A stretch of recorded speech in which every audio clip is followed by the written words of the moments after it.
पिलो आंघोळ करतो बाय. चला पहाटेचे 5:45 वाजले.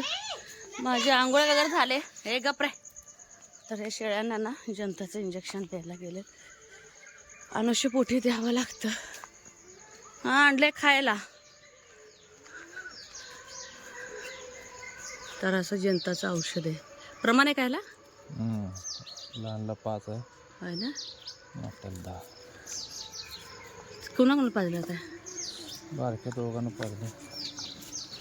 मस्त आहे. मी अश्विनी साई सोमेश्वरच्या चॅनलमध्ये आपलं सर्वांचं एक दोन्ही खायला खाऊ दे ना सर्वांचं. नको टाकू. नाही हे एक तासभरात काही टाकाय नाही खाय. काय जनताचं औषध चालू आहे. हे माझा 1 तास नाही खायला टाकायचं. खायला आणलेलं मी घेऊन जाते. आणि मी तसंच कढीपत्ता आणायला आले होते. म्हणजे सईपरीचा डबा बनवायचा आहे. ए चल ना पिला आंघोळीला. चल आंघोळीला चलो. की कसं वाट बघत बसलाय बघ ना. घडशी आलेत. ए जावा की 6:15 वाजले. तर ए सोनू इकडे पैसे दे. काका इकडे दे की. येते गाडी. सई बघते. हे सई मध्ये परी बघते. इकडे येऊन दे काकांना. आणि कुणाला लग्न करताय. सासरीच्या पप्पाचं लग्न घे. बर करा. बारसा आहे. सासूचं जावळ बी काढायचं आहे. आज्या सासूचं वट भान बी करायचं आहे. मेवणीचं नाव ठेवून इलीचा गोंधळ करायचा आहे. कारण म्हणून तुला मी आलो ह्या वर्षी. बर करा. काय करायचं. पैसे घ्या. फरगेच गाडी येते काका. तुमचा काय बाबाचा आशीर्वाद तुला सोमवारचा पोचला. हाय ना. हा 8 किलो पेढीचे पैसे दे. देते. 10 किलो देऊया. काय नाथबाबा जागृत असते ते. पेढे द्या म्हणतात पुढच्या वर्षी. पेढे 5 किलो. 5 किलो पेढे. मन झालं वा. याची ग्रेव्ही बनवण्यासाठी बघा थोडंसं कांदा टोमॅटो आणि खोबरं लसूण आलं आणि कोथिंबीरची पेस्ट करून घेतले. लागलंच म्हटलं ताक पण बनवावं. तर बाहेर आई जाळ घालतायत. गवार फोडणी दिली मी तिथे. तर आई बघतायत. तर म्हटलं उद्या आता पालखी पुरणपोळीचा परत स्वयंपाक आणि उद्या दवाखान्याचं रुटीन. त्यामुळे साऱ्या गोष्टी होणार नाहीत. म्हटलं लोणी काढून घ्यावं आणि एक एक काम माझं पण मोकळं होऊन जातं. आणि सैपरला सकाळी उपीट बनवलेलं मी. थोडंसं राहिले ते ओलं वाटण घालून. तेव्हा चुलीवरती गवार झाले. तर बऱ्याच वेळा रेसिपी दाखवले ना त्यामुळे नाहीच दाखवले. सकाळपासून नुसतं चहा आणि सरबत असं चालू आहे. आणि आता माझ्या जावा मला भेटायला लागलेत. आणि हे टर्न झालं आत्ताच केला. किती 10 मिनिटं झाले का ग. हां तर आणखीन सरबत. तर मला भेटायला जावा यायला लागलेच. म्हटलं परीला बनव. आणि आत्ताच कलिंगड पण खाऊन झालं. थोडंसं पाणीदार फळं काहीतरी कट करते ना. दुसरं सुरू घ्यायचं नाही. लगेच कट होतं. हे राहू दे कट रे. हे तर तुला जाऊ तोंड धुवायला. मी थोडंसं फ्रेश होते. ऊन आहे ना बाहेर. बाहेर उन्हात अजिबात पडावं असं वाटत नाही. इतकं ऊन पडले.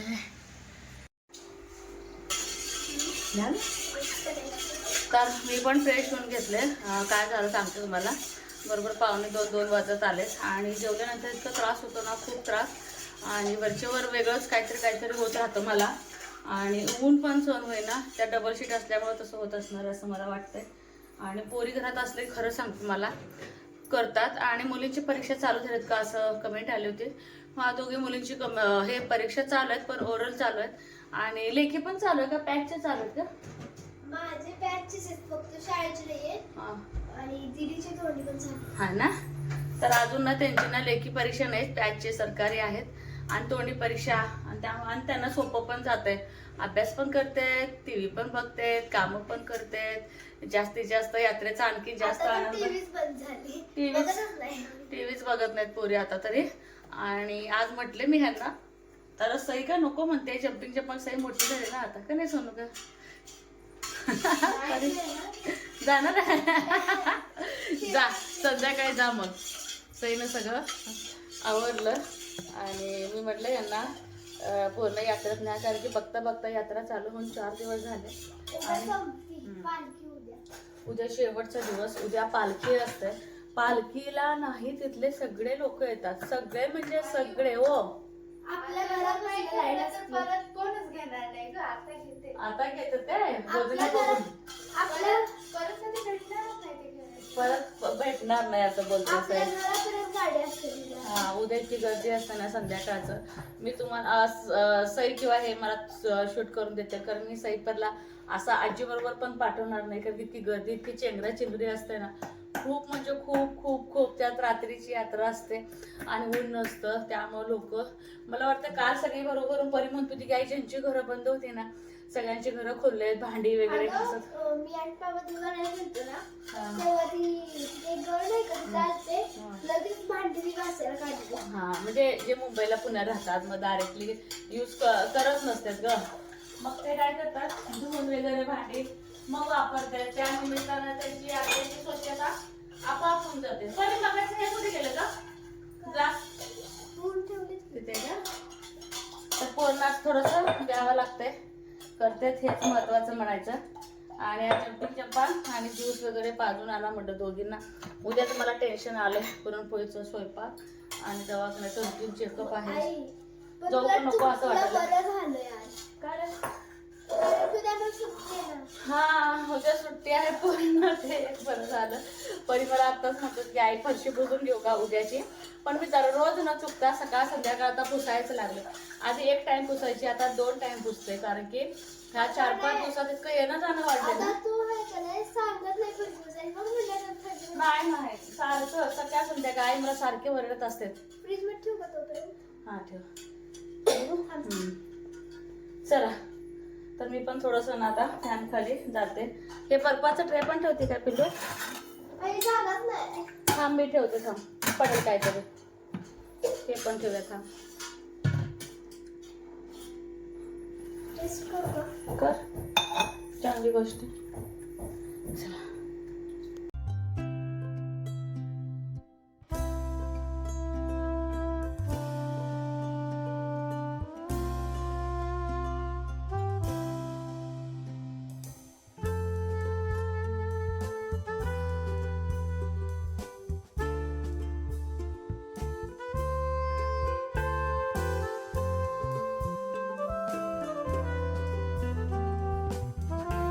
आई हे कपडे कोणाला आणलेस, तर तिला वाटलं आपल्या जन्मलेल्या बाळालाच आणले का काय, असं तिचं समज झालं.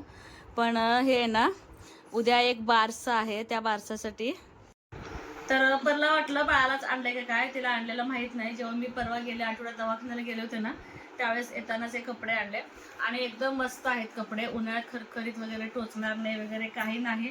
तर हे असं उन्हाळ्यात वापरण्यासारखे कपडे. तर उद्या ना आमच्या शेजार म्हणजे अगदी घराच्या शेजारीच बारसा आहे, त्या बारशासाठी असे कपडे आणले मी बाळाचे छान येताना.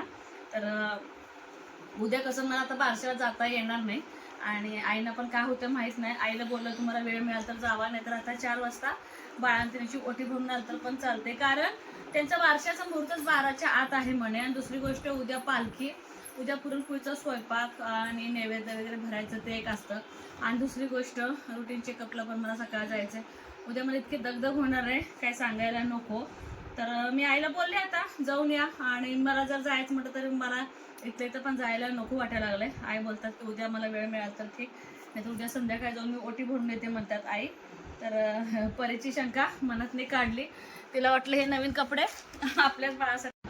तर आम्ही काय करतो, तर असं बाळाचे कपडे, ओटी, नारळ, पीस असं घेऊन जात असतो. तर हे सगळं साहित्य आता ह्यात मी भरून ठेवते, म्हणजे आईंना सोपं होऊन जाईल.